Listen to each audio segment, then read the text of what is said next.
ചക്രം ജളൂകാം ദധദമൃതഘടം ചാരുദോർഭിശ്ചതുർഭിഃ സൂക്ഷ്മസ്വച്ഛാദിഹൃദ്യാംശുക പരിവിലസൻ മൗലിമംഭോജനേത്രം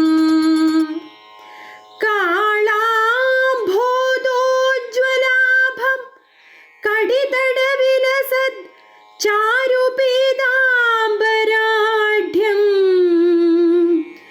വന്ദേ ധന്വന്തരിം തം നിഖിലഗതവന പ്രൗഢദാവാഗ്നിലീലം.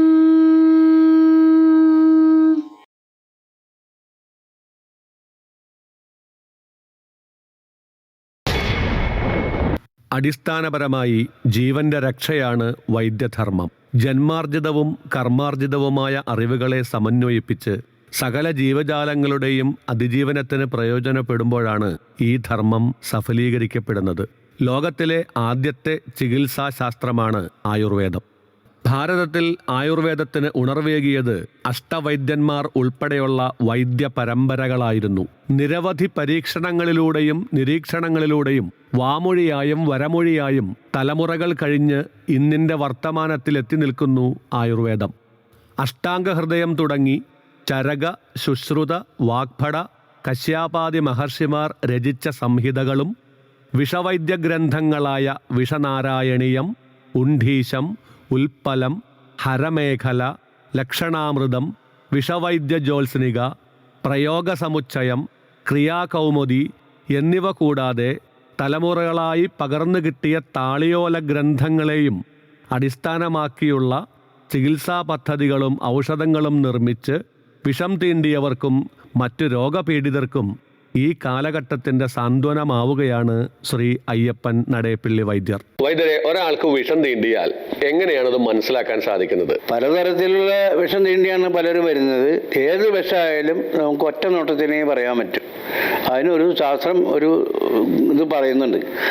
അതായത് തരിപ്പോട് വീക്കവും ചൂടും ചൊറിച്ചിൽ കനവും വൃണേ ഉണ്ടെങ്കിൽ വിഷമുള്ളവനതില്ലെങ്കിൽ വിഷവന്നഹി എന്ന് പറഞ്ഞാൽ തരിപ്പുണ്ടാവുക, വീക്കമുണ്ടാവുക, ചൂടുണ്ടാവുക, ചൊറിച്ചിലുണ്ടാവുക, കടി, വേദന, വിങ്ങൽ, ഇത്രയും വിഷലക്ഷണങ്ങളിൽ ഏതെങ്കിലും ഒന്ന് കണ്ടാൽ അവന് വിഷമുണ്ടെന്നും ഇതൊന്നും കാണുന്നില്ലെങ്കിൽ വിഷമില്ലെന്നും ധൈര്യമായിട്ട് തന്നെ പറയാം.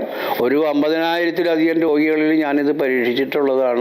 ആരാധനാ മനോഭാവത്തോടെ ഞാൻ നോക്കിക്കാണുന്ന മഹാവ്യക്തിത്വമാണ് നടേപ്പിള്ളി വൈദ്യൻ NS അയ്യപ്പൻ വൈദ്യർ.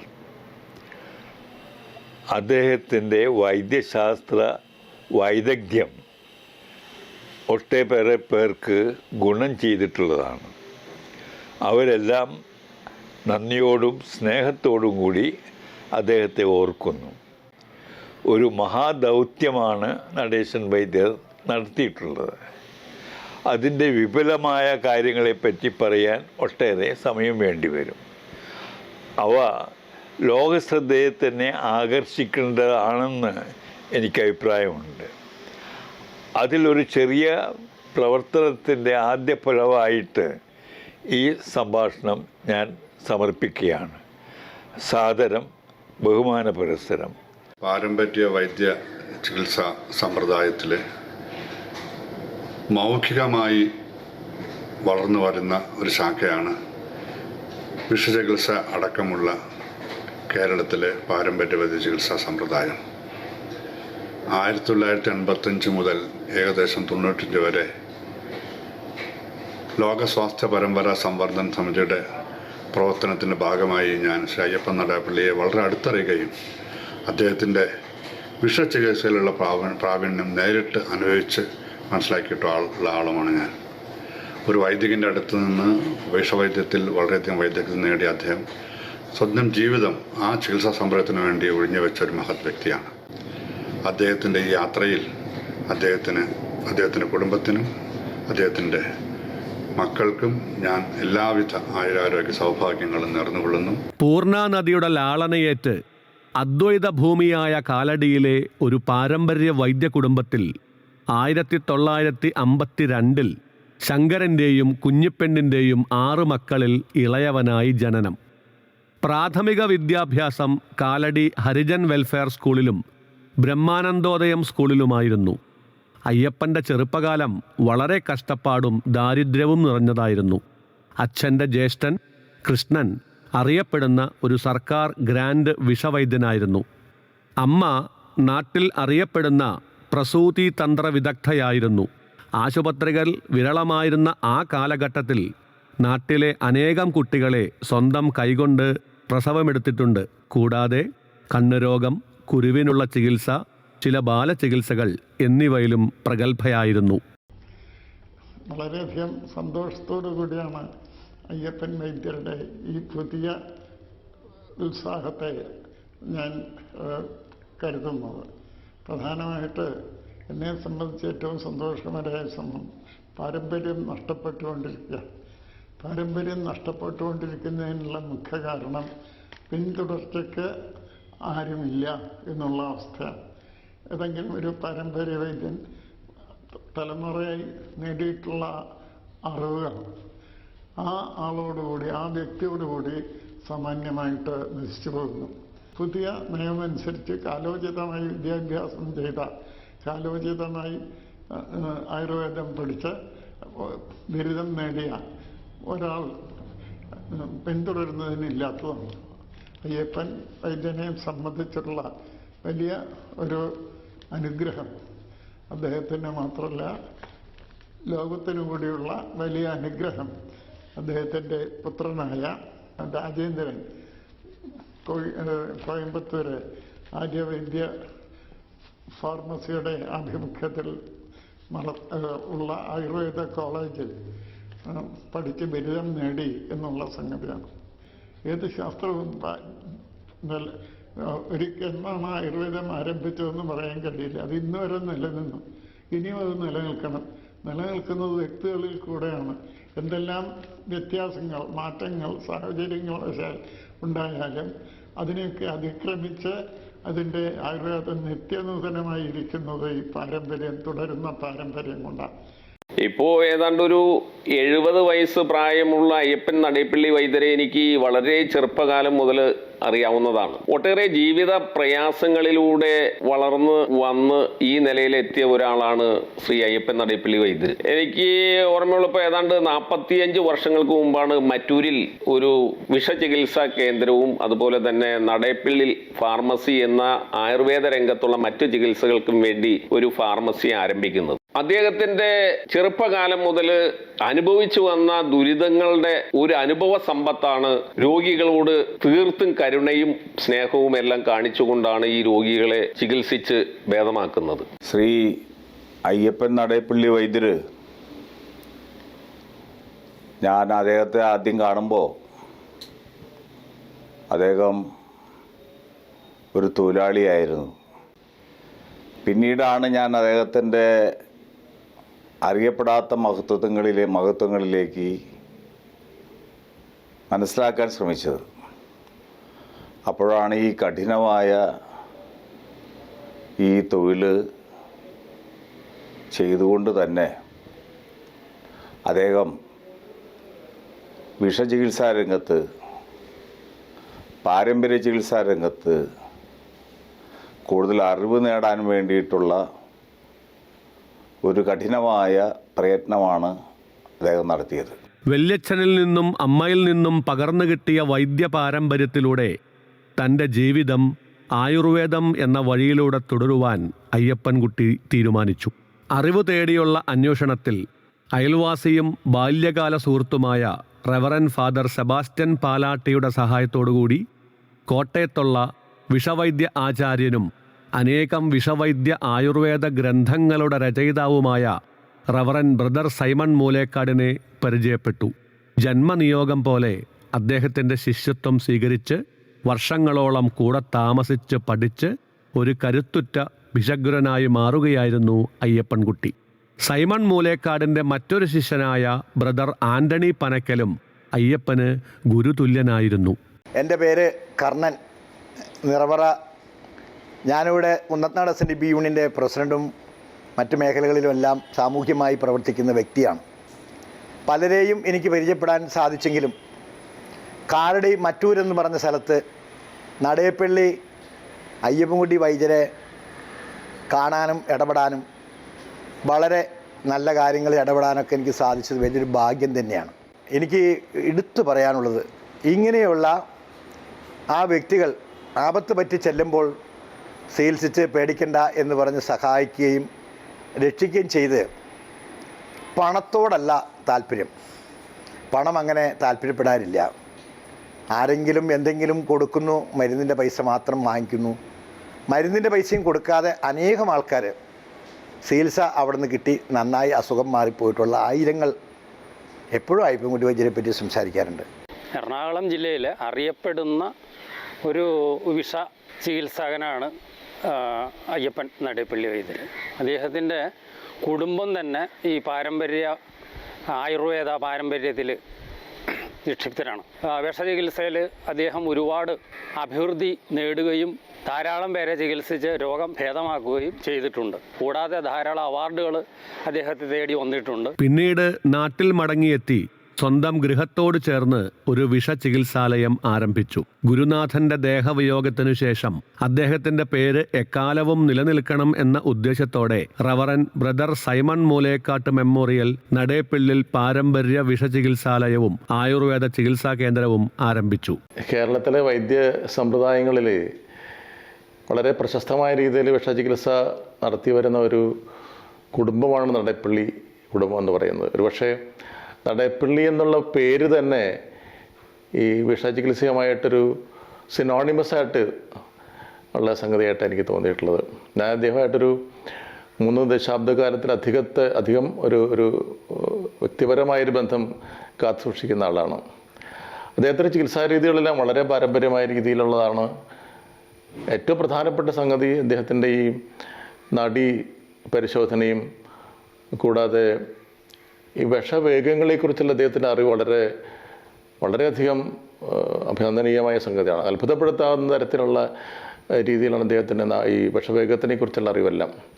കൂടാതെ അവിടെ വളരെയധികം ഈ ഈ പ്രത്യേക തരത്തിലുള്ള വിഷചികിത്സയ്ക്ക് ഉപയോഗപ്പെടുത്തുന്ന മരുന്നുകൾ അവർ തന്നെ ഉണ്ടാക്കുന്നുണ്ടെന്നുള്ളതാണ് ഏറ്റവും പ്രധാനം. മറ്റ് കേരളത്തിൽ ഇപ്പോൾ പല വിഷചികിത്സാ വിഷഗുരുന്മാരുണ്ടെങ്കിൽ തന്നെയും അതിൽ നിന്നെല്ലാം വ്യത്യസ്തമായിട്ട് പ്രത്യേക തരത്തിലുള്ള വിഷത്തിന് ഉപയോഗിക്കുന്ന ചില വിഷചികിത്സയ്ക്ക് ഉപയോഗിക്കുന്ന മരുന്നുകൾ അദ്ദേഹത്തിൻ്റെ പ്രത്യേകതയാണ്. 1998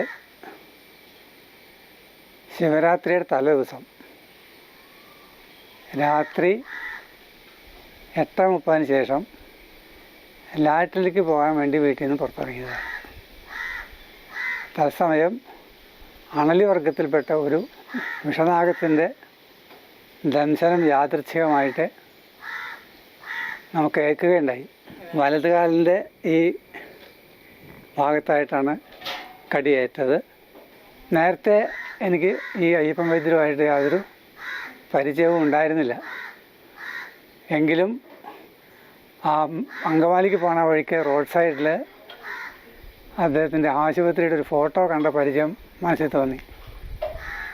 അത് മനസ്സിൽ വെച്ചുകൊണ്ട് ഡ്രൈവറുടെ അടുത്ത് വിവരം പറഞ്ഞു. അവിടുന്ന് അങ്ങനെ അയ്യപ്പൻ വൈദ്യരുടെ വസതിയിലെത്തി കാര്യങ്ങൾ പറഞ്ഞ് മരുന്ന് വാങ്ങിക്കുകയാണ് ഉണ്ടായത്. അദ്ദേഹത്തിൻ്റെ വസതിയിലുള്ള നഴ്സറിയിൽ അഡ്മിറ്റായി ചികിത്സ നടത്തി 1.5 മാസം ഉണ്ട് ഒരുവിധം അവിടുന്ന് ജീവൻ രക്ഷപ്പെട്ടു പോന്നു. അയ്യപ്പൻ വൈദ്യരും സുഹൃത്തുക്കളുമായ 9 വൈദ്യന്മാരും ചേർന്ന് അഖില കേരള പാരമ്പര്യ വൈദ്യ ഫെഡറേഷന് രൂപം കൊടുത്തു. ഫെഡറേഷൻ്റെ സെക്രട്ടറിയായും ട്രഷററായും ദീർഘനാൾ പ്രവർത്തിക്കുകയും കൊല്ലത്ത് പാരിപ്പള്ളിയിൽ സംസ്കൃത ഗുരുകുലത്തിൽ വച്ച് 101 രോഗികൾക്ക് 101 ദിവസം സൗജന്യ ചികിത്സയും ഭക്ഷണവും കൊടുക്കുകയുണ്ടായി. ആ കാലഘട്ടത്തിൽ കേരളത്തിലെ വിവിധ ജില്ലകളിലെ അനേകം പാരമ്പര്യ വൈദ്യന്മാരെ ഒരുമിച്ച് കൂട്ടുകയും അറിവുകൾ പരസ്പരം പങ്കുവയ്ക്കുകയും അനേകം സെമിനാറുകൾ നടത്തുകയും ചെയ്യുന്നതിൽ അയ്യപ്പൻ വൈദ്യർ നേതൃത്വം കൊടുത്തു. പിൽക്കാലത്ത് പത്ര, ദൃശ്യ, ശ്രവണ മാധ്യമങ്ങളിൽ നിരവധി ലേഖനങ്ങളും പ്രഭാഷണങ്ങളും ചർച്ചകളും നടത്തുകയുണ്ടായി. അയ്യപ്പൻ നടേപ്പള്ളിനെ ഞാൻ ആദ്യമായി പരിചയപ്പെടുന്ന അഖില കേരള പാരമ്പര്യ വൈദ്യ ഫെഡറേഷൻ്റെ ഭാരവാഹി എന്ന നിലയിൽ ഏകദേശം ഒരു 10-30 വർഷങ്ങൾക്ക് മുമ്പ് ആണ് പരിചയപ്പെടുന്നത്. കൂടാതെ അയ്യപ്പൻ നടപ്പള്ളി കേരളത്തിലും തമിഴ്നാട്, കർണാടക എന്നിവിടങ്ങളിൽ ഞങ്ങൾ ഒരുമിച്ച് ആയുർവേദത്തിലെയും പാരമ്പര്യ വൈദ്യത്തെപ്പറ്റിയും വളരെയധികം പ്രബന്ധങ്ങൾ അവതരിപ്പിക്കുകയും അവിടെ വെച്ച് ഞങ്ങൾക്ക് അർഹമായ സ്ഥാനമാനങ്ങൾ ലഭിക്കുകയും മറ്റ് സംസ്ഥാനങ്ങളെ വൈദ്യന്മാരെ ഞങ്ങൾ അംഗീകരിച്ച് അനുമോദനങ്ങളും അവാർഡുകളും തരികയുണ്ടായി. പ്രത്യേകിച്ച് തമിഴ്നാട് പുട്ടുമഹർഷി പാരമ്പര്യ വൈദ്യകുലത്തിൽ നിന്ന് ഞങ്ങൾക്ക് അവിടുത്തെ വൈദ്യന്മാരിലെ മഹാസമ്മേളനത്തിൽ വെച്ച് ഒരു അവാർഡ് നൽകി അയ്യപ്പൻ നടപ്പള്ളിയും എന്നെയും ആദരിച്ചത് ഈ അവസരത്തിൽ ഓർക്കുകയാണ്. ഞാൻ DM ആയിരിക്കുന്ന അവസരത്തിൽ, എറണാകുളത്ത് ആയുർവേദ DM ആയിരിക്കുന്ന അവസരത്തിൽ പാരമ്പര്യ വൈദ്യ ഫെഡറേഷനിൽ പ്രവർത്തകനും ഭാരവാഹിയായിരിക്കുന്ന ശ്രീ നടേപ്പള്ളി അയ്യപ്പൻ വൈദ്യൻ വിഷചികിത്സയെക്കുറിച്ചുള്ള ചില ചർച്ചകൾ പലപ്പോഴായിട്ട് നടത്തിയത് ഞാൻ നേരിട്ട് കേട്ടിട്ടുണ്ട്. വിഷചികിത്സയിൽ ഒരു രോഗിയുടെ വിവരം പറയാൻ വരുന്ന ആളിൻ്റെയോ ലക്ഷണങ്ങൾ വെച്ച് ചില കാര്യങ്ങൾ തീരുമാനിക്കേണ്ടതുണ്ട് എന്ന് ശാസ്ത്രത്തിൽ പറയുന്നുണ്ട്. അത് അദ്ദേഹം വളരെ വ്യക്തമായി പരിഗണിക്കാറുണ്ട്. വിഷം തീണ്ടിയ ഒരാൾ വന്നു കഴിയുമ്പോൾ അത് ഏത് ഇനം വിഷമാണ് എങ്ങനെയാണ് തിരിച്ചറിയുന്നത്? ആയുർവേദ മൗലിക സിദ്ധാന്തമായ ത്രിദോഷങ്ങളെ അടിസ്ഥാനമാക്കിയാണ് ഞങ്ങളും വിഷചികിത്സയിൽ ലക്ഷണങ്ങളെ കണ്ടുപിടിക്കുന്നത്. അതായത് വാതപിത്ത കഫം, ഇങ്ങനെ ആ വാതപിത്ത കഫങ്ങളെ അടിസ്ഥാനമാക്കിയിട്ടാണ് വിഷ ചികിത്സയും രൂപാന്തരപ്പെട്ടിരിക്കുന്നത്. അതിൽ മൂർഖനം കടിച്ചു കഴിഞ്ഞാൽ വാദപ്രകൃതിയും, മണ്ഡലി കടിച്ചാൽ പിത്തപ്രകൃതിയും, രാജിനം കടിച്ചാൽ കഫപ്രകൃതിയും ആണ് ലക്ഷണമായിട്ട് ആദ്യം കാണുന്നത്. മൂർഖവിഷം പറ്റിക്കഴിഞ്ഞാൽ ഏറ്റവും വേഗേന വ്യാപിക്കും, രൂക്ഷമായും വരുന്നത് വാദകോപവും ഉണ്ടാവും മൂർഖൻ്റെ വിഷം എന്നാണ് ആചാര്യവചനം. കടിവായിൽ നിന്നും പിടിയുന്ന വിഷം മേപ്പോട്ട് കയറുക, അതുപോലെ തന്നെ അത് രക്തവാഹികളായ ഞരമ്പുകളിലാണ് കൊത്തണമെങ്കിൽ ക്ഷണത്തിൽ തന്നെ ഹൃദയത്തിലേക്ക് വ്യാപിക്കുകയും ബ്രെയിനിൽ ചെല്ലി അതുപോലെ ഉടനെ തന്നെ ആൾ കുഴഞ്ഞു പോവുക, അതുപോലെ സംസാരിക്കുന്നത് അവ്യക്തമായി കാണുക, ദീർഘനിശ്വാസം ഇടുക, പിന്നെ കണ്ണടഞ്ഞു പോവുക, എത്ര തുറന്നു വെച്ചാലും കണ്ണടഞ്ഞു പോവുക, വായ തുറന്നിരിക്കുക, ഇങ്ങനെയുള്ള പെടയുന്ന ഇത്തരം ലക്ഷണങ്ങൾ ചിലർക്ക് വായെന്ന് നൊരയും പകയും വരെ വരാറുണ്ട്. അണലിയ വിഷത്തിൻ്റെ വിവരണം എന്ന് പറയുമ്പോൾ പിത്തപ്രകൃതിയാണ്, അഗ്നിക്ക് തുല്യമാണ്. കടിച്ച പരിസരത്ത് മഞ്ഞ കളറുണ്ടാവുക, അതുപോലെ തന്നെ കടിച്ചോളത്ത് നല്ലോണം നീരുണ്ടാവുക, അവിടെ കരിവാളിപ്പ് ഉണ്ടാവുക, ആ കരിവാളിപ്പ് പിന്നെ വലിയ വ്രണമായിട്ട് മാറാം. മുകളിലേക്ക് കയറുമ്പോൾ നീര് ഒരുപാട് മുകളിലേക്ക് കയറുക, അര വരെ നീരുണ്ടാവുക, പിന്നെ വൃക്കനെ ബാധിക്കുക, മൂത്രത്തിൽ രക്തമയം കാണുക, കടിച്ച സ്ഥലം പഴുത്ത് ചീഞ്ഞ് തന്നെ ചിലപ്പോൾ പോകും, ആൾ രക്ഷപ്പെടുമ്പോഴേക്കും വലിയ വ്രണമായിട്ട് മാറുക. ഇതൊക്കെയാണ് മണ്ഡലി കടിച്ചാലും ഉണ്ടാകുന്ന ഇത്. പിന്നെ കൂടാതെ ഛർദി, എപ്പോഴും ഛർദി ഉണ്ടായിക്കൊണ്ടിരിക്കുക, ഇതൊക്കെ മണ്ഡലി കടിക്കുമ്പോൾ ഉണ്ടാകുന്ന പ്രത്യേക ലക്ഷണമാണ്. രാജവിഷത്തെ പറ്റി പറയുമ്പോൾ ദേഹേ ശീതവും അർത്ഥ്യന്തം, കഫത്തിൻ്റെ വികാരവും ഭാരം ദാരുണമായി വരും രാജിലത്തിൻ വിഷത്തിന് എന്നാ പറയുന്നത്. കഫപ്രകൃതിയിലുണ്ടാകുന്ന വിഷമങ്ങളെല്ലാം ഉണ്ടാവുക, പിന്നെ ശരീരമെല്ലാം തണുക്കുക, തൊണ്ടയിൽ എന്തോ നിറഞ്ഞിരിക്കും പോലെ തോന്നുക, വയറിൽ വേദന ഉണ്ടാവുക, കഫം തന്നെ ചിലപ്പോൾ ഛർദ്ദിച്ചെന്ന് വരിക, കണ്ണിൽ നിന്നും ജലസ്രാവം ഉണ്ടാവുക, ഇതൊക്കെ രാജിനം കടിച്ചാൽ ഉണ്ടാവുന്ന ഒരു പ്രാഥമിക ലക്ഷണം. പിന്നെ ആചാര്യന്മാർ പറഞ്ഞിട്ടുണ്ട്, രാജിലങ്ങൾ കടിച്ചീഴിൽ ദുഃഖമൊന്നും വരാതെ പോകും. ആദ്യം ഒന്നും ചോദിക്കുമ്പോൾ ഒന്നും സാരമില്ല, എനിക്ക് ഒന്നും കുഴപ്പമില്ല, എനിക്കൊരു ചൊറിച്ചിൽ മാത്രമേ ഉള്ളൂ, അല്ലെങ്കിൽ ചെറിയ നീറ്റേ ഉള്ളൂ എന്ന് പറയും. അത് 2-3 മണിക്കൂർ കൊണ്ട് ഈ പ്രകൃതിയെല്ലാം മാറി അവൻ വളരെ ഗുരുതരമായ അവസ്ഥയിലേക്ക് മാറും. അതാണ് രാജിലവട്ടത്തിൻ്റെ പ്രകൃതി. വിഷചികിത്സയോടൊപ്പം പിന്നീട് പെരുമ്പാവൂരിനടുത്ത് ഇരിങ്ങോൾ K. വേലായുധൻ വൈദ്യരിൽ നിന്നും ബാലരോഗ ചികിത്സയും ഹൃദിസ്ഥമാക്കി. വേലായുധൻ വൈദ്യർ നൽകിയ ബാലചികിത്സയിലെ അപൂർവങ്ങളായ ഗ്രന്ഥങ്ങളും രഹസ്യയോഗങ്ങളും ഇന്നും അമൂല്യനിധി പോലെ അയ്യപ്പൻ വൈദ്യർ കാത്തുസൂക്ഷിക്കുന്നു. കോയമ്പത്തൂരിൽ വച്ച് അഖിലേന്ത്യാടിസ്ഥാനത്തിൽ നടന്ന സിദ്ധവൈദ്യ ചികിത്സാ ക്യാമ്പിൽ പങ്കെടുക്കുകയും സിദ്ധവൈദ്യത്തിലെ വിവിധ ഔഷധ നിർമ്മാണ രീതികളെക്കുറിച്ച് പരിശീലനം നേടുകയും ചെയ്തു.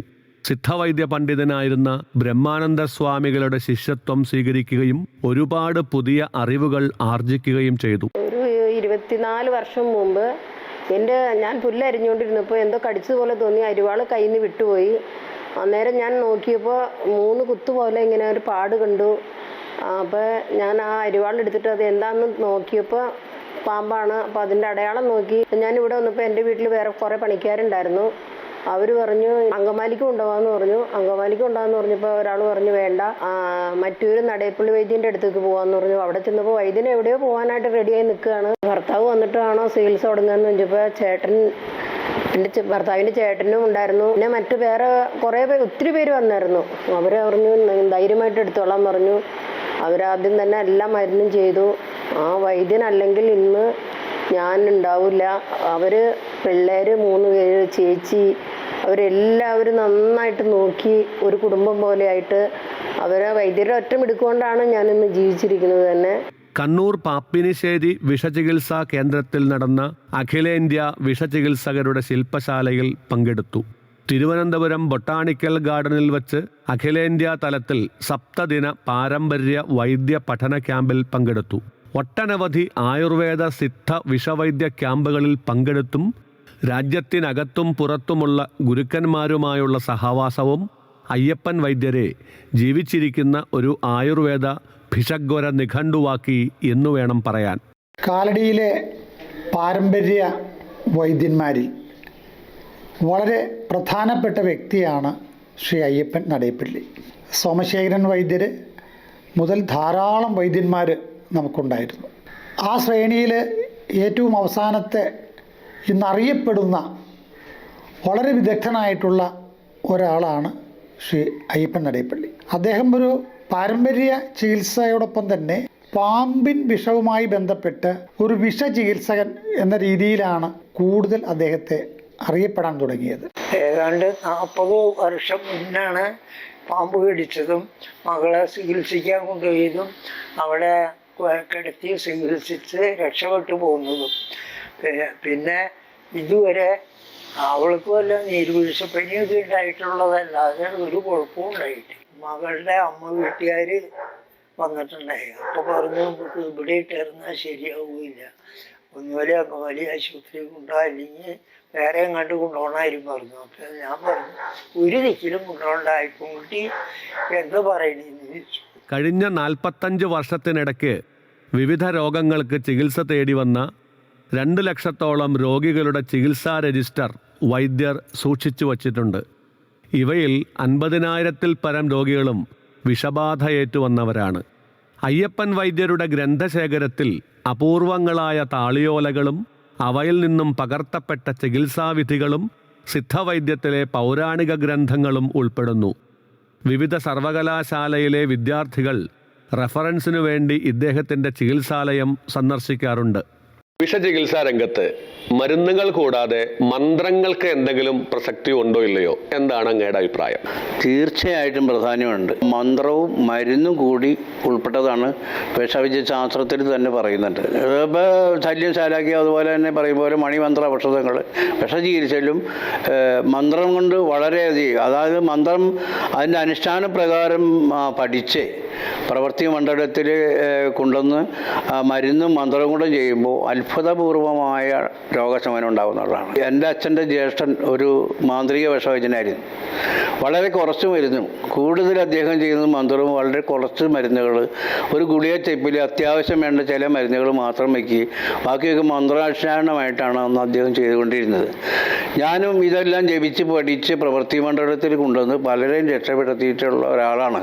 ഇപ്പോൾ എന്തുകൊണ്ട് ചെയ്യുന്നില്ല എന്ന് ചോദിച്ചാൽ അനുഷ്ഠാനങ്ങൾ പരിപാലിച്ച് പോരുക എന്നെക്കൊണ്ട് സാധിക്കുന്നില്ല. അതിന് പേരിൽ ഞാനും ചെയ്യുന്നില്ല. മന്ത്രത്തിന് നല്ല ഇങ്ങനെ തമിഴന്മാർ പറയും, അതായത് തമിഴ്നാട്ടിലെ വൈദ്യന്മാർ പറയും മന്ദിരത്തിന് ശക്തിയെ കാണാൻ വിഷത്തെപ്പാർ. അതായത് മന്ത്രത്തിന് ശക്തിയുണ്ടോ ഇല്ലേ എന്നറിയാൻ നിങ്ങൾ വിഷചികിത്സയെ കാണാനാണ് പറയാൻ. അതായത് അബോധാവസ്ഥയിൽ നുരയും പതയും ആയുർവേദ വന്ന് യാതൊരു മരുന്ന് ചെയ്യാൻ നിവൃത്തിയില്ലാതെ വരുന്ന രോഗികളെ ക്ഷിപ്രസാധ്യമായിട്ട്, അതായത് മന്ത്രം കൊണ്ട് മാത്രം നമുക്ക് ഉയർത്തെഴുന്നേൽപ്പിക്കാൻ പറ്റും. അതാണ് മന്ത്രം. മനസ്സ് ഏകാഗ്രചിന്തനായിട്ടു ചിന്തിപ്പൂ വിരതാസുഖം, അങ്ങനെ ഒരുപാട് അനുഷ്ഠാനങ്ങൾ പഠിച്ചിട്ട് ഉള്ളവന് മാത്രമേ അത് ചെയ്യാൻ സാധിക്കൂ. ഏതാണ്ട് 45 വർഷമായി വിഷചികിത്സാ രംഗത്തുള്ള അങ്ങയെ സംബന്ധിച്ച് അങ്ങ് ചികിത്സിച്ച് ഭേദമാക്കിയ വിഷചികിത്സയുമായി ബന്ധപ്പെട്ട ഏറ്റവും ഒരു നല്ല അനുഭവം ഒന്ന് വിവരിക്കാവോ? തീർച്ചയായിട്ടും ധാരാളം പേരുണ്ട്. അതിലിവിടെ അടുത്ത് തന്നെ ഉള്ള ഒരു സ്ത്രീക്ക് സംഭവിച്ച ഒരു കാര്യം പറയാം. ഒരു സ്കൂൾ വിദ്യാർത്ഥിയായിരുന്നു. ഏതാണ്ട് 8ാം ക്ലാസ്സിൽ പഠിക്കുന്ന ഒരു വിദ്യാർത്ഥി, 5 സഹോദരന്മാർക്ക് കൂടി ആകെയുള്ള ഒരു പെങ്ങള്. അങ്ങനെയുള്ള ആ കുട്ടി, അവരുടെ വീട് ഒരു കർഷകൻ്റെ കുടുംബമാണ്. കന്നാലി, ഒരുപാട് കന്നാലിയും അതുപോലെ തന്നെ ഒക്കെ ഉള്ള ഒരു വീടാണ്, തൊഴുത്തൊക്കെ ഉള്ള വീടാണ്. അപ്പോൾ അവർ അവിടുന്ന് രാവിലെ അരി കഴുകിയ വെള്ളം കൊണ്ടുവന്ന്, മോളെ ഈ വെള്ളം ആ കാളച്ചട്ടി കൊണ്ടൊഴിക്കുന്നു പറഞ്ഞ് ഈ കൊച്ചിൻ്റെ കയ്യിൽ കൊടുത്തയക്കുകയും ഈ കുട്ടി കാളച്ചട്ടിയിലേക്ക് ഈ കാടിവെള്ളം ഒഴിക്കാൻ പോകണ നേരത്ത് കാലും എന്തോ കടിക്കുകയും ചെയ്തു. നോക്കിയപ്പോൾ ഒന്നും കണ്ടില്ല, ചോര വരുന്നുണ്ട്, അവിടെ ദ്വാരം കണ്ടിട്ടുണ്ട്.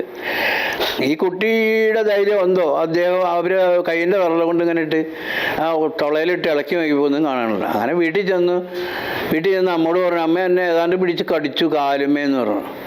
അവരത് മെയിൻ ചെയ്യില്ല. അവർ പറഞ്ഞു വല്ല പഴുതാരായിരിക്കും, വേറെ ഒന്നും അല്ലായിരിക്കും എന്ന് പറഞ്ഞുകൊണ്ട് പിന്നെ തുടർന്ന് അരി അടച്ചു. അവരങ്ങനെ വെച്ചു. കൊച്ചിക്ക് അതുപോലെ തന്നെ കാല് വേദനിക്കണേന് എന്തൊക്കെ പുരട്ടി അങ്ങനെ ഇരുന്ന് കൊച്ചിനെ എണ്ണ തേച്ച് കുളിച്ചു. അതൊക്കെ ഒരു വിഷരോഗി എണ്ണ തേച്ച് കുളിക്കാന്നൊക്കെ പറഞ്ഞാൽ വളരെ ഗുരുതരമായ ഒരു അവസ്ഥയിലേക്ക് മാറും. പിന്നെ അത് എണ്ണ തേച്ച് കുളിച്ചു, യാത്രയായി സ്കൂളിൽ പോയി. കാലുമ വേദന വെച്ചുകൊണ്ട് തന്നെ സ്കൂളിൽ പോയി. സ്കൂളിൽ ഒരു കൂട്ടുകാരി ചൂടോടെ ചെന്ന് അവിടെ ചെന്ന് 10 മണി ആയി കഴിഞ്ഞപ്പോൾ ക്ലാസ് കൂടി കഴിഞ്ഞപ്പോൾ ഈ കുട്ടിക്ക് കണ്ണറിയാൻ പാടില്ല. അപ്പോൾ ടീച്ചറോട് പറഞ്ഞു, ടീച്ചർ ഈ കണ്ണ് കാണാൻ പറ്റണില്ല, എൻ്റെ കാലും എന്തോ കടിച്ചാർന്നു, എന്താണെന്ന് അറിയില്ല എന്ന് പറഞ്ഞു. അങ്ങനെ ആ കുട്ടീനെ വേറൊരു കുട്ടിയും കൂട്ടി, എന്നിട്ട് ആ വെട്ടിത്തരങ്ങൾ ഓരോന്ന് ഓർക്കണം നമ്മൾ. ആ വേറൊരു കുട്ടീനെയും കൂട്ടി ഈ ടീച്ചർ കുട്ടിയുടെ വീട്ടിലേക്ക് വിട്ടു. വീട്ടിൽ വന്ന് എല്ലാവരും ഒന്ന് എൻ്റെ അടുത്തേക്ക് കൊണ്ടുവരാമെന്ന് പറഞ്ഞപ്പോൾ ഞാൻ സ്ഥലത്തില്ല, ഒരു അത്യാവശ്യ കാര്യത്തിന് പോയേക്കാണ്. അപ്പോഴാണ് ഈ കുട്ടീനെയും കൊണ്ട് എൻ്റെ വീട്ടിലേക്ക് വരുന്നത്. എൻ്റെ ചികിത്സാലയത്തിൽ വന്നപ്പോൾ ആളിവിടെ ഇല്ലയെന്ന് പറഞ്ഞപ്പോൾ അവിടെ നിന്ന് അപ്പോൾ തന്നെ നീലീശ്വരം എന്ന് പറയുന്ന സ്ഥലത്ത് ഒരു കുമേൻ്റെയിൽ വിഷക്കല്ല് പിടിപ്പിക്കുന്ന ഒരു ചികിത്സാലയമുണ്ട്. അവിടെ ചെന്നപ്പോൾ അവിടെ അച്ഛനും ഇല്ല. വിഷക്കല്ല് പിടിപ്പിക്കുന്ന പുരോഹിതനാണ്, അദ്ദേഹം ഇവിടെ ഇല്ല. തിരിച്ച് ബസ്സിനാണ് യാത്ര ചെയ്യണമെന്നൊക്കെ ഓർക്കണം. അന്നത്തെ കൂട്ട് കാറോ അല്ലെങ്കിൽ സ്കൂട്ടറോ ഒന്നുമല്ല. ബസ്സിൽ കയറി വീണ്ടും വീട്ടിൽ വന്ന് അങ്ങനെ ഇരിക്കുന്ന സമയമായപ്പോഴേക്കും ഞാൻ വന്നു എന്ന് ആരോ പറഞ്ഞു കേട്ട് ഈ ഏതാണ്ട് 1:30 മണി നേരത്ത് വളരെ നടന്ന്, അതായത് 2-3 മൈൽ നടന്ന് തലേക്കടം കൊണ്ടുവിട്ട് വേറെ സ്ത്രീയുടെ കൂടെ ഈ കൊച്ചിനെ കൊണ്ടുവിടെ വരികയാണ്. ഇവിടെ വന്ന് ഞാൻ നോക്കിക്കഴിഞ്ഞപ്പോൾ കണ്ടത് മൂർഖപുരുഷൻ്റെ ലക്ഷണമാണ്. സമയം വൈകിയ കൂടെയൊക്കെ തോന്നണു. എന്ത് ചെയ്യാൻ, എൻ്റെ ആൾക്കാരോട് എൻ്റെ അച്ഛനോ അമ്മയോടൊക്കെ ഉണ്ടെങ്കിൽ വരാൻ പറയൂ എന്നൊക്കെ പറഞ്ഞ് വന്ന് അവർ വന്നു കഴിഞ്ഞപ്പോഴേക്കും ഈ കൊച്ചിൻ്റെ കാലുമ നീല്, കാലും വേദന ഇതൊക്കെ ഉണ്ട്. അപ്പോൾ ഞാൻ അവരോട് രഹസ്യമായിട്ട് പറഞ്ഞു, നിങ്ങൾ പോയി നോക്കി എവിടെ വെച്ചാൽ കടിച്ചെന്ന് അവിടെ പോയി നോക്ക്, മൂർഖവൃക്ഷത്തിൻ്റെ ലക്ഷണമാണ് കാണുന്നത്. അത് മൂർഖൻ പാമ്പാണോ എന്ത് പാമ്പാണോ എന്ന് അറിയാൻ നിങ്ങളൊന്ന് പോയി നോക്കുക. എൻ്റെ അനുഭവം, എൻ്റെ ലക്ഷണപ്രകാരം മൂർഖനാണ് എന്ന് അവർ പോയി നോക്കിയപ്പോൾ ഈ കാളച്ചട്ടിയുടെ ഇടയിൽ ഒരു വെള്ളമൂർഖൻ ഇരിക്കുന്നു. ഈ വെള്ളമൂർഖനെ അവിടുത്തെ ഒരു ഒരു തൊഴിലാളി ഈർക്കിളിയും കുടുക്കിട്ട് പിടിച്ച് അങ്ങനെ തന്നെ എൻ്റെ മുറ്റത്ത് കൊണ്ടുവന്ന് വയ്ക്കുകയും ഈ കൊച്ചിനെ കാണാതെ കൊച്ചിനെ മാറ്റി, കൊച്ചി പേടിക്കേണ്ടല്ലോ എന്ന് മാറ്റി അങ്ങനെ ഇരുന്ന് മൂർഖൻ്റെ വിഷം ആണെന്ന് മനസ്സിലായി. യഥാർത്ഥ മൂർഖൻ്റെ വിഷം തന്നെ. മരുന്നൊക്കെ തുടർന്ന് അങ്ങനെ ഇരിക്കുന്ന നേരത്ത് അവർ കുറച്ച് വീട്ടുകാരുള്ള ആൾക്കാരാണ്, ധാരാളം ആളുകൾ ഇവിടെ കൂടെ ഈ കൊച്ചിന് മരുന്നൊക്കെ ചെയ്ത് കൊച്ചിക്ക് സംസാരിക്കുന്നതെല്ലാം ഉണ്ട്. എങ്കിലും ചില മരുന്നുകൾ, ഔഷധങ്ങളൊക്കെ ഇവരെ കൊണ്ട് തന്നെ പറപ്പിച്ച് കൊണ്ടുവന്ന് ഇവിടെ വയ്ക്കുകയും എല്ലാം എപ്പോൾ വേണമെങ്കിലും അപകടനില കണ്ടാൽ അപ്പോൾ ചെയ്യാൻ പറ്റിയ മരുന്നുകളൊക്കെ റെഡിയാക്കി വയ്ക്കുകയും രാത്രി ഏതാണ്ട് ഒരു 10 മണി ആയിക്കുമ്പോൾ ഈ കുട്ടി അബോധാവസ്ഥയിലാണ്. ബോധമില്ലാണ്ട് ബോധം കെട്ട് വീഴുകയും പിന്നെ ഞങ്ങൾക്ക് ചെയ്യാനുള്ള ആയുർവേദ ചികിത്സയിലെ തീക്ഷ്ണമായ സസ്യവും അഞ്ജനവും എല്ലാം ചെയ്ത് കുട്ടി 2.5 മണിക്കൂറിന് മുമ്പ് എഴുന്നേറ്റു, സംസാരിച്ചു.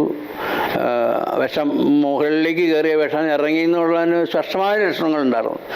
അങ്ങനെ പിറ്റേ ദിവസം രാവിലെ തന്നെ ഞാൻ അവരുടെ വീട്ടിലേക്ക് തന്നെ വിട്ടു. വീടടുത്ത് കാരണം ഞാൻ അവിടെ ചെന്ന് വേണ്ട നിർദ്ദേശങ്ങളൊക്കെ കൊടുത്തു. അങ്ങനെ ഏതാണ്ട് ഒരു 5 ദിവസത്തെ ചികിത്സ കൊണ്ട് അത് പരിപൂർണ്ണ സുഖമായി. അതായത് പാമ്പ് കടിച്ചത് വെളുപ്പിന് 5:30 മണിക്കും എൻ്റെ അടുത്ത് ചികിത്സിക്കാൻ വന്നത് ഉച്ച കഴിഞ്ഞ് 1:30 മണിക്കും. ഇതിന് അബോധാവസ്ഥയിലായത് രാത്രി 10 മണിക്കും ഇങ്ങനെയുള്ള ഒരു ഭയങ്കര മൂർഖവേഷമായിരുന്നു അത് ദൈവത്തെ അതെല്ലാം മാറ്റാനും പറ്റി. ഇന്നും അവർ ജീവിച്ചിരിക്കുന്ന ഒരു സ്ത്രീയാണ്. പല ഡോക്ടേഴ്സും ഉപേക്ഷിച്ച നിരവധി രോഗികളെ അയ്യപ്പൻ വൈദ്യർ തൻ്റെ വിഷചികിത്സാ വൈദഗ്ധ്യം കൊണ്ട് ഭേദമാക്കിയിട്ടുണ്ട്. അതീവ വിഷമേറിയ സർപ്പങ്ങളുടെ ദംശനമേറ്റ അനേകം രോഗികളുടെ പഴക്കമേറിയ വ്രണങ്ങൾ വരെ സുഖപ്പെടുത്തിയിട്ടുണ്ട് പ്രതിഫലേച്ഛ കൂടാതെ നമ്മുടെ അയ്യപ്പൻ വൈദ്യർ. പാമ്പ് കഴിഞ്ഞാൽ വിഷമുള്ള മറ്റ് ജീവികൾ ഏതൊക്കെയാണ്? പാമ്പും മൂഷികനും തേളും ചിലന്തി കീലി പൂച്ചയും മണ്ടൂക മർക്കടാശ്യങ്ങൾ വിശ്വകദ്രിക്കളും പുനഃ നരന്മാർ അരണ ഗൗളി കൃക്കനാശം കടുന്നലും അട്ട തേരട്ട തൊട്ടാരത്തൊട്ടി വേട്ടാളിയൻ രസം. ഈ എലി പാമ്പും മൂഷികൻ, അതായത് പറഞ്ഞാൽ എലി പാമ്പും മൂഷികനും തേളുകളും ഒരുപാട് തരങ്ങളുണ്ട്. തേളും ചിലന്തി, അതായത് 8 വർഗം. ചിലന്തി കീരി പൂച്ചയും, കീരിക്കും വിഷമുണ്ട്. കീരി പൂച്ചയും മണ്ടൂക മർക്കടം, മണ്ടൂക എന്ന് പറയുന്നത് തവള, മർക്കടം കുരങ്ങ്, മർക്കടം അശ്വങ്ങൾ കുതിര, വിശ്വകദ്രു എന്ന് പറഞ്ഞ പട്ടി, അത് പട്ടിയാവാം പേപ്പട്ടിയാവാം പലതും ആവാം പട്ടി. വിശ്വകദ്രുക്കളും പുനഃ നരന്മാർ, അതായത് മനുഷ്യർ കടിച്ചാലും വിഷമുണ്ടെന്ന് പറയണേ. നരന്മാർ അരണ, അതായത് അരണ. കൃക്കലാശം എന്ന് പറഞ്ഞ ഓന്ത്, കടുന്നലും അട്ട തേരട്ട തൊട്ടാരത്തൊട്ടി എന്ന് പറഞ്ഞു കഴിഞ്ഞാൽ ഈ പഴുതാര പോലെ ഒരു ചെറിയ നൂല് പോലെയുള്ള ഒരു വസ്തുവാണ്.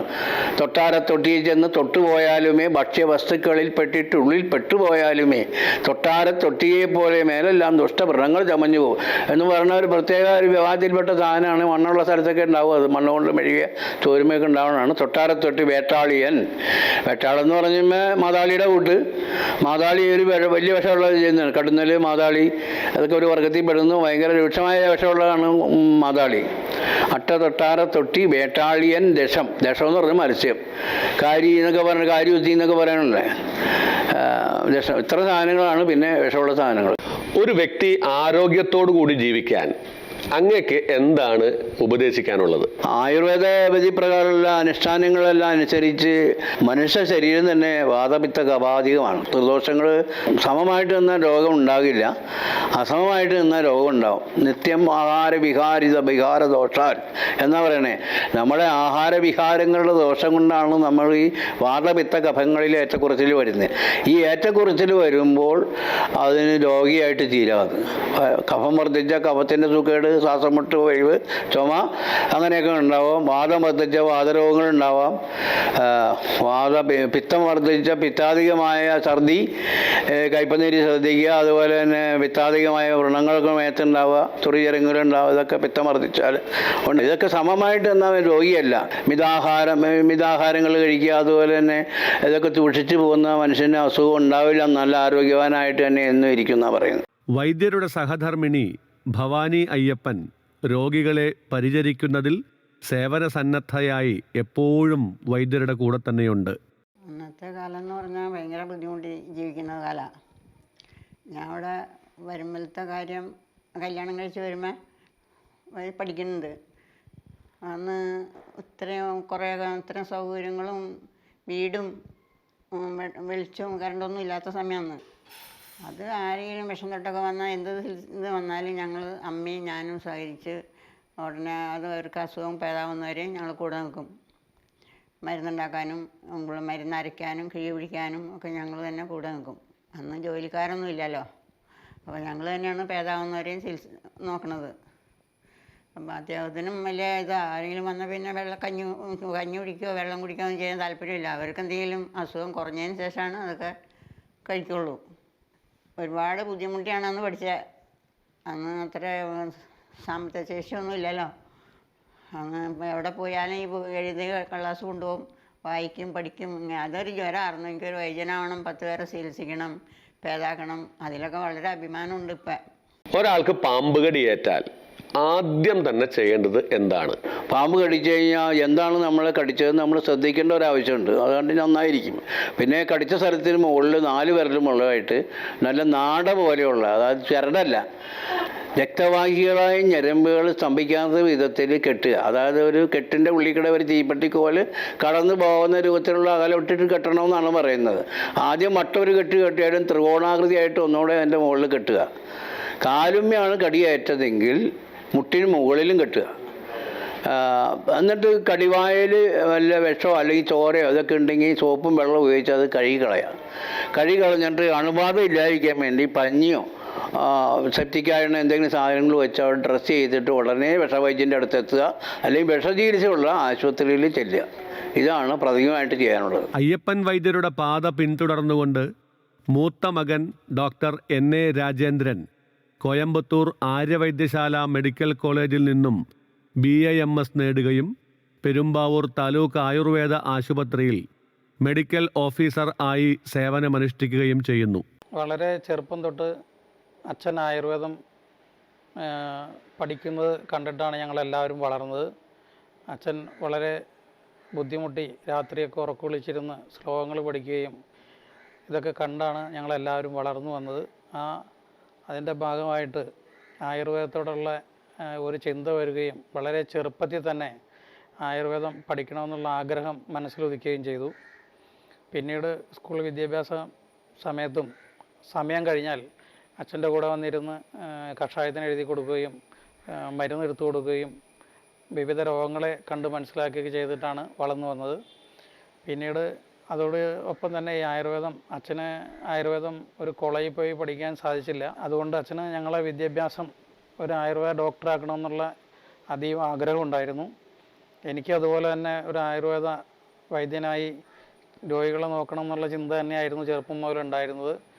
അതുകൊണ്ട് ആ ഒരു ആഗ്രഹം അച്ഛനിലൂടെ ഞാൻ സാധിച്ചെടുക്കുകയും അങ്ങനെ ആയുർവേദം പഠിച്ച് ഡോക്ടറാവുകയും പിന്നീട് ഗവൺമെൻറ് സർവീസിൽ ജോലിയിൽ പ്രവേശിക്കുകയും ചെയ്തു.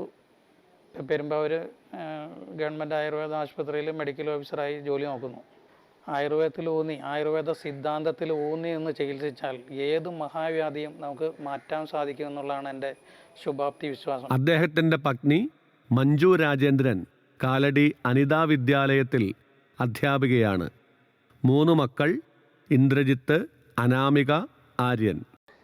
ഔഷധ സസ്യങ്ങളാൽ സമ്പുഷ്ടമായൊരു മുറ്റവും സർപ്പക്കാവും ആയുർവേദ ഗ്രന്ഥങ്ങളാൽ സമ്പന്നമായ ഒരു ഗ്രന്ഥശാലയും അലിവും കനിവും സ്നേഹവും ക്ഷമയും വയറു നിറയെ ഭക്ഷണം വിളമ്പുന്ന ഒരു അമ്മയും സഹോദരങ്ങളും എല്ലാറ്റിനുമുപരി എല്ലാവരും വളരെ ബഹുമാനത്തോടെ സ്നേഹത്തോടെ അയ്യപ്പൻ വൈദ്യർ എന്ന് വിളിക്കുന്ന ഞങ്ങളുടെ അച്ഛനും ഉള്ള ഈ തറവാട്ടിലേക്ക് വന്ന എനിക്ക് ശരിക്കും പറഞ്ഞാൽ ആയുർവേദത്തെക്കുറിച്ച് യാതൊരു അറിവും ഉണ്ടായിരുന്നില്ല. പക്ഷേ ഇപ്പോൾ ഞാൻ മനസ്സിലാക്കുന്നു ഈ ആയുർവേദ ശാസ്ത്രത്തിൻ്റെ അതിൻ്റെ പ്രാധാന്യവും മഹിമയും അച്ഛൻ അതിലുള്ള പങ്കും ഞാനിപ്പോൾ മനസ്സിലാക്കുന്നു. ഇങ്ങനെയുള്ള ഒരു തറവാട്ടിലേക്ക് ഈശ്വരാനുഗ്രഹത്താൽ വരാൻ കഴിഞ്ഞതിൽ വളരെ സന്തോഷം, അതിലേറെ അഭിമാനവും. ആയുർവേദ ശാസ്ത്രത്തിൽ മറ്റുള്ള ചികിത്സാ രീതികളെ പോലെ പുതിയതായ കണ്ടുപിടുത്തങ്ങൾ നടക്കുന്നില്ല എന്ന പരാമർശത്തോട് അങ്ങേക്ക് എന്താണ് പറയാനുള്ളത്? ആയുർവേദത്തിൽ ഗവേഷണങ്ങൾ നടന്നു വരുന്ന പല സ്ഥലങ്ങളുണ്ട്. ഗവേഷണം ഇനിയും തുടർന്നും ഗവേഷണങ്ങൾ വേണം എന്നുള്ള അഭിപ്രായക്കാരനാണ് ഞാൻ. എങ്കിലും ആചാര്യന്മാർ എഴുതി വച്ചേക്കുന്ന ആ ശാസ്ത്രത്തിന് പൊളിച്ചെഴുതേണ്ടി വന്നിട്ടില്ല. ശരിയായ അനുഷ്ഠാനങ്ങളുടെ ശരിയായ വിഷചികിത്സ, ഞങ്ങളുടെ ശാസ്ത്രം വിഷചികിത്സയാണല്ലോ. ഈ വിഷചികിത്സ ശരിക്കും പഠിച്ച് അതിൻ്റെ ഒരു വൈദ്യൻ ശരിക്കും ഗവേഷണം തന്നെയാണ്. കാരണം അവൻ ഓരോ മരുന്നുകളും സൂക്ഷ്മമായി ഉണ്ടാക്കി രോഗികൾക്ക് യഥാവസ്ഥം പ്രയോഗിച്ച് വെച്ചാൽ എല്ലാ അസുഖങ്ങളും വിഷത്തിൻ്റെ എല്ലാം മാറും എന്നുള്ള വിശ്വാസക്കാരനാണ് ഞാൻ. അത് പൊളിച്ചേണ്ട ആവശ്യമില്ല. ഗവേഷണാത്മകമായിട്ട് ഒന്നും ചെയ്യേണ്ട വിഷചികിത്സയിൽ ചെയ്യേണ്ട കാര്യം വരാറില്ല. ഈ ആചാര്യന്മാർ പറഞ്ഞു വെച്ചേക്കണ അതേ ചികിത്സ തന്നെ തുടർന്നാൽ ഇത്രയും പേരെയൊക്കെ ഞാൻ രക്ഷപ്പെടുത്തിയത് ഈ ആചാര്യന്മാർ പറഞ്ഞു വെച്ചേക്കണേ ആ ചികിത്സാശാസ്ത്രം വച്ച് തന്നെയാണ്. അതുപോലെ ഞാൻ പ്രത്യേകിച്ച് ഞാൻ ഗവേഷണം നടത്തിയിട്ടില്ലെങ്കിലും അവർ പറയുന്ന ആ മരുന്നുകളുടെ ശുദ്ധിക്രമവും ആ സാഹചര്യം അനുസരിച്ച് ഉണ്ടാക്കിയിരിക്കുന്ന മരുന്നുകളെ പറ്റി പറയുമ്പോൾ അതൊക്കെ ഉണ്ടാക്കിയിട്ട് പ്രയോഗിച്ച് നല്ല ഫലം കണ്ടിട്ടുള്ള ആളാണ് ഞാൻ. രണ്ടാമത്തെ മകൻ എൻ.എ. രാജേഷ് UK-യിൽ അലോപ്പതി നഴ്സിംഗ് ഹോമിൻ്റെ മാനേജറാണ്. പത്നി ജിനി രാജേഷ് നഴ്സ് ആയി ജോലി ചെയ്യുന്നു. മക്കൾ നിരഞ്ജൻ, ജഗന്നാഥൻ. ഇളയ മകൻ എൻ.എ. രഘുവും അദ്ദേഹത്തിൻ്റെ ഭാര്യ മിലി രഘുവും അമേരിക്കയിലെ പ്രസിദ്ധമായ ആശുപത്രിയിൽ നഴ്സ് ആയി ജോലി ചെയ്യുന്നു. മക്കൾ കാശിനാഥൻ, കാർത്തികേയൻ. വിഷചികിത്സ കൂടാതെ മറ്റെന്തെല്ലാം ചികിത്സകളാണ് അങ്ങ് ചെയ്തുകൊണ്ടിരിക്കുന്നത്? ഇവിടെ ഞാൻ രംഗത്ത് ആദ്യം വരുന്നത് തന്നെ ഞങ്ങളുടെ കുടുംബത്തിൻ്റെ ഒരു ബ്രാൻഡായ നെയ്യമായ വിഷചികിത്സാലയമാണ് ആദ്യം തുടങ്ങുന്നത്. മറ്റുള്ള അഷ്ടാംഗൃതയും സഹസ്രയോഗവും ചരകവും ഒക്കെ അന്ന് പഠിച്ചിട്ടുണ്ടെങ്കിലും വിഷചികിത്സാലയം എന്നാണ് അന്ന് എൻ്റെ സ്ഥാപനത്തിൽ പേരിട്ടതും. വിഷചികിത്സയാണ് ആദ്യം. അപ്പോൾ മറ്റുള്ളവരൊക്കെ അന്നും ധരിച്ചിട്ടുണ്ട്, പണ്ട് ധരിച്ചിട്ടുണ്ട് ഇവിടെ വിഷചികിത്സ മാത്രമേ ഉള്ളൂ, വേറെ ചികിത്സകളൊന്നും ഇല്ല എന്ന ആൾക്കാരുടെ ധാരണ ഉണ്ടായി. ആ ധാരണ കുറേ വർഷങ്ങൾ കൊണ്ട് എല്ലാം പോയി. ഇപ്പോൾ ഇവിടെ എല്ലാത്തിനും ചികിത്സയുണ്ട്. വാതരോഗങ്ങൾക്ക് ചികിത്സിക്കുന്നുണ്ട്, മഞ്ഞപ്പിത്തം വന്നാൽ ചികിത്സിക്കുന്നുണ്ട്, ചൊറി ചരങ്ങുകൾ ഇങ്ങനെ വന്ന കുട്ടികൾക്കൊക്കെ ഉണ്ടാകുന്ന കരപ്പൻ, ഗ്രഹണി, പോളിയോ ഇതിനൊക്കെ ചികിത്സയുണ്ട്. ബുദ്ധി വളർച്ചയില്ലാത്ത കുട്ടികൾ, ഓട്ടിസം ബാധിച്ച കുട്ടികൾക്കുള്ള പ്രത്യേക ചികിത്സയും പ്രത്യേക ഹൃദങ്ങളും പ്രത്യേക തൈലങ്ങളൊക്കെ കാച്ചി അതുണ്ട്. സ്പീച്ച് തെറാപ്പിസ്റ്റുകൾ പല കുട്ടികളെയും ഇവിടെ ഓട്ടിസം ബാധിച്ച കുട്ടികളെ ഇവിടേക്ക് വിടാറുണ്ട്, അവരെ ചികിത്സിക്കാറുണ്ട്. മഞ്ഞപ്പിത്തത്തിന് ഇവിടെ പ്രത്യേക ചികിത്സയുണ്ട്. അതുപോലെ തന്നെ പഴയ വ്രണങ്ങൾ, അതായത് ഒരിക്കലും പൊറുക്കാത്ത ചില വ്രണങ്ങൾ ഒക്കെ പൊറിപ്പിക്കുക. പിന്നെ തലമുടിയും താടിയൊക്കെ വട്ടത്തിൽ കൊഴിഞ്ഞു പോയി ആള് യുവാവ് വൃദ്ധനായിട്ട് മാറുന്ന ഒരു രോഗമാണ് ഇന്ദ്രലുപ്തം എന്ന രോഗം. അതിന് ഞങ്ങളുടെ കുടുംബ പാരമ്പര്യമായിട്ട് അമ്മ അച്ഛനുള്ള കാലം മുതൽ കൊടുക്കുന്ന ഒരു തൈലമുണ്ട്, ഇന്ദ്രലുപ്ത ഹാദിനീകേരം. അത് വളരെ പ്രസിദ്ധമാണ്, ധാരാളം ആളുകൾക്ക് രോഗവിമുക്തി ഉണ്ടായിട്ടുള്ള ഒരു തൈലമാണ്. അതുപോലെ തന്നെ തലയിൽ താരൻ വന്നിട്ട് ഈ താരൻ കൂടി പിന്നെ യഥാസമയം ചികിത്സിക്കാണ്ടിരുന്ന ചെവിയുടെ പിറകിലും ഒക്കെ പൊറ്റ പോലെ വരിക, ശരീരത്തിൽ വട്ടത്തിലുണ്ടായി പൊറ്റ പോലെ ഉണ്ടാവുക, അങ്ങനെ അവസാനം അത് സോറിയാസിസ് എന്നൊരു മഹാരോഗമായിട്ട് മാറും. അതിന് ഏത് താരം വന്നാലും ചികിത്സിച്ച് മാറ്റാവുന്ന ഒരു താരസംഹാരി തൈലം എന്നൊരു തൈലം ഞങ്ങളുടെ കുടുംബവകയായിട്ട് ആദ്യം മുതൽ കൊടുക്കുന്നുണ്ട്. ആ തൈലം എല്ലാവർക്കും വളരെ പ്രസിദ്ധമാണ്, വളരെ ആൾക്കാർക്ക് ആശ്വാസം കിട്ടിയിട്ടുള്ളൊരു തൈലമാണ് താരസംഹാരി തൈലം. വാതരോഗങ്ങൾക്കും അതുപോലെ തന്നെ പോളിയോ വന്നവർക്കൊക്കെ പ്രത്യേകം ചികിത്സയുണ്ട്. സാധാരണ പനി, ആഗന്തുക രോഗങ്ങളായ പനി ഒക്കെ വന്ന് ചികിത്സിക്കാറുണ്ട്. ചുരുക്കി പറഞ്ഞാൽ ഒരു വൈദ്യ കുടുംബം എന്നു പറഞ്ഞാൽ ഒട്ടും അതിശയോക്തിയാവില്ല.